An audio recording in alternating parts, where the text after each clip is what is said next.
কানাতিল্লাহ, একটা মাত্র বিকট আওয়াজ হবে, সাইহাতা ওয়াহিদাতান, একটা মাত্র বিকট আওয়াজ, যে তোমাকে তোমার দেহ থেকে আলাদা করে দিবে। শেষ। ওইটারই কয় কিয়ামত,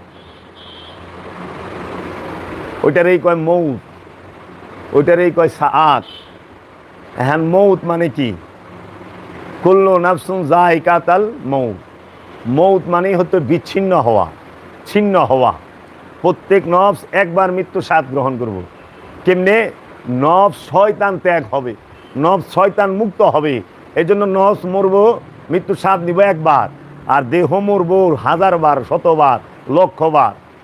দেহের কোনো স্টেশনই নাই যে এই প্রাণ কতটি দেহ ধরছে, কত গর্বের ভিতরে এই প্রাণ দেহ ধারণ করে ঘুরছে। প্রাণ মরে না, নফস মরে না, নফস মরণের সাপ নেয়। মরে হইল দেহ, ধ্বংস হয় দেহ, নফস ধ্বংস হয় না। নফস যদি ধ্বংস হয় তাইলে জান্নাতে কে যাইব? নফস যদি ধ্বংস হয় জাহান্নামে কে যাইব?